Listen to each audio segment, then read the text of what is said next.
Quiet Coyote, Quiet Coyote. Now that I have that opening joke out of the way, hey, whether or not people enjoy this episode or they did not, suffice to say, this week's one, this Japanese episode of Pokémon Journeys was very exciting, and I'm personally one of the people who really enjoyed it. Maybe it's the fact that the 25th anniversary is getting closer, or maybe it's the fact that the Big Mac and medium Coke I had lunchtime is still getting to me. But after all, let's up this week's episode of Pokemon Journeys, episode 53. So, exactly, the episode sees Ash and Go be assigned to the Johto region, and after signing Suicune, home at a lake, and apparently it's one that they've been quite protective of, even though the episode was like it's so it's basically roughly translated as a legendary capture. Find the Water Spirit Suicune, depending on which organization you're going with, where a group of hunters, including one on just known as Boss, and not nearly as good as Giovanni at it and to be honest, this one I didn't really have subverting my expectations in a good way, and that's, because I was skeptical about this sticking, and to which point, I just thought when I saw the PV, because mainly I was occupied with the video that closed out this month, as well as I was working on my WandaVision vlog that day. Just so not just playing in games and watching my backlog of One Piece was also true. So they tried to poison and capture Suicune, these goons, and basically it referenced it's like that recurring meme where he tosses a Pokeball out at a legendary and it works. I've seen it with Oak shaking his head some of these and the Sunryu poems. I've seen that one with from the Black and White series. I will at least say this, even if a lot of people wasn't quite there expecting, and I think I'm gonna take a similar different approach to Scott the Walls, and please, whether or not you liked, hate, or didn't, let's try and keep things civil and constructive. Because I think a lot of the people might not have all the details here, since I made sure to watch the episode at least twice, at least once in the raw and the such, to make sure I understood all the details. Because a lot of ones you just gloss over what the episode actually says, and personally, I didn't mind either way, given how the alternative was as being injured, captured, and potentially sold as a glorified prize in the black market or something by these hunters of the alternative, then I definitely don't mind all. Especially, that's basically close to what I wanted. Rather than jettisoning what came before, or I'm thinking I'd be more open to making an all-age kind of rebrand in the vein of something like Star Wars, the Marvel Cinematic Universe, where there are dark moments, but if you liked it when you were younger and still watching with your youngsters, just talk to them. I understand. Especially one of the big ones in particular, the aforementioned Boss reminded me a lot of specifically of the big soldier who has the Lost Ark, the one that got turned to catch up in a flying wing scene. And so there's a lot of action going on in this episode, and I think a lot of the words that Go said had vowing to protect, not just Suicune, but all the ones that were to his last breath, reminded me a lot of young Midoriya, or at least the Ron Seven Golden Wind. So yeah. So, and this one all reminded me not of the fourth movie, but also like the whole in the tree and trying to get Suicune to trust them. And there's a recurring plot thread had that had about this point.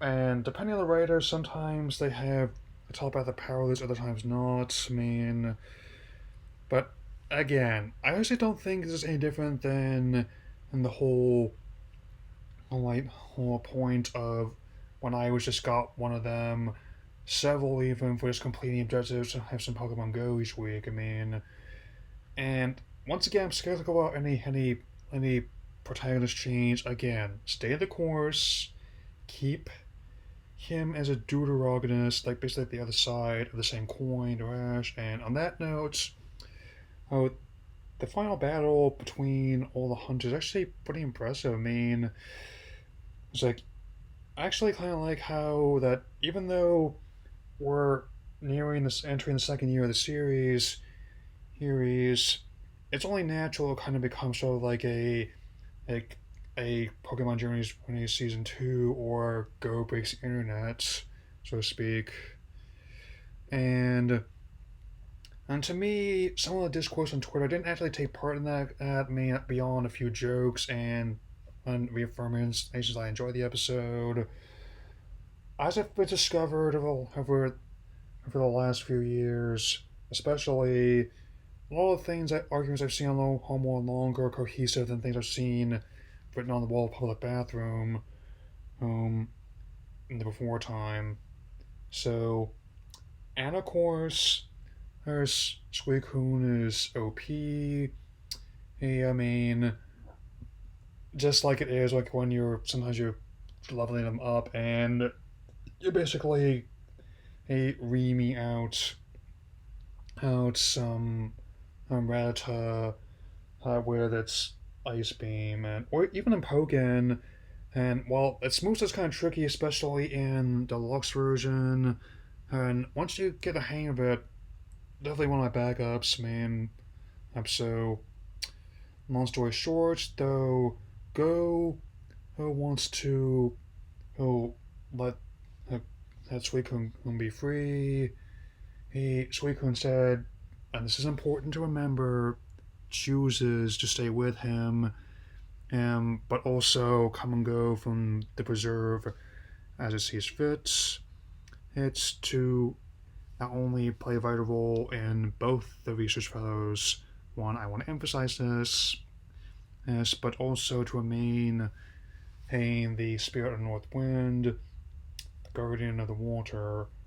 So, it's definitely not the first story that quote unquote severed expectations, but at the end of the day, I really don't think it deserves the scorn on some people leveling at it, and the characters certainly don't, not to the extent a lot of people are doing.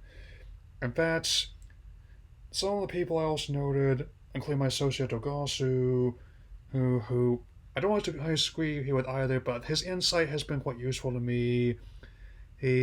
Where they also hinted at not just future ones, but also ones from the past returning, like how they don't mention and and Ash's Greninja by name, but it's a very heavy hint there. I mean, much like how like the scene that doesn't directly mention Misty in 6th movie.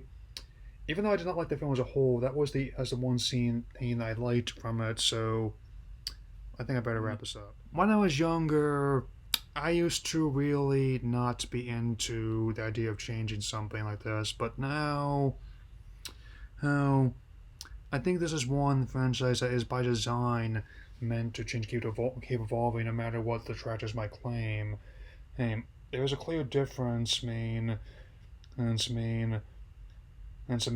not sure how, and even though I don't have all of Shudo's ideas, I'm not sure how they would have all played out, not given how a lot of them were vetoed by the higher ups, but I could definitely tell that whatever ever would have happened, and it's definitely he laid the foundations which are still being built upon, and and tinkered with as I have been for nearly a quarter of a century. I mean, hey, so a large chunk of my life even, and so with definitely you think that a lot of people might be overreacting, especially since it's been a while since I've done one of the ones on this season, and and and I really put it this way. Hey, this came out the same day as like WandaVision revealed the multiverse in the most explicit way since the show began, and this series was trending ahead of it instead. I mean, and it also gets a matter of both excitement and worry that's usually reserved for people playing with the stock in GameStop and AMC. Too soon? All joking aside, and believe me, I made plenty of jokes about this, and I still have to like a lot of people going on crazy, and but I'm just happy that I can also look forward to the next one because Inteleon, who I think might be my favorite stage two, who Monster of Galar. I think depending on what happens, I mean, I'd definitely be okay with at least him getting into Smash Bros. Ultimate as a spirit, much like how I'm okay with how this turned out. I mean, you could definitely call another alternate title for this video. I defend and the Rescue Suicune, much like how I'm one of the people that didn't have a problem with the Indian Joker either. I mean, I understood it, and I basically summed up my spoiler review once I let that out. I mean, out and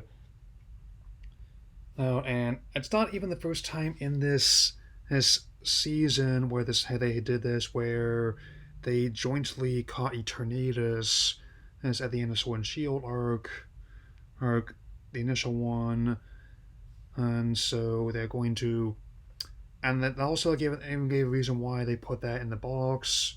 While most people just do it within the games to rotate stuff out, have doubles they want to trade with, or experiment with breeding. I really like the idea of just putting it away because it's too much power for one person to hold. I mean, kind of like the Ark of the Covenant, or the or the or like say like the tracking system in Dark Knight. And another one the point the game most pointed out. I mean, I'm at least a bit more versed in stocks than he is, but I will acknowledge that I don't buy into the elite argument. But these unprecedented times, not quite the extent that last year was, but still unprecedented regardless. I mean, I guess given how I'm actually more than eager to see how what happens next. I mean, and what they plan to shake up conventions that have been going on for decades now. Not just years, but decades, plural. I mean, and definitely, if they, I think this is does adhere to the video game's canon and to in its own way, and much like a Sun and Moon series before it, which I am working on finishing. If I have to bump the last parts of it to March, and so be it, then I'll definitely end this. I mean, as someone who loved this episode and will be very eager to see it dubbed near future, or whenever the next volume on Netflix drops. I mean, I'm guessing it'll be early mid March if it follows the same pattern the other three volumes did. I mean, to quote the Joker, it's not about money, it's about sending a message. Everything burns. Alright. I see y'all tomorrow, my last video of the month. I think y'all enjoy it, as I do making it.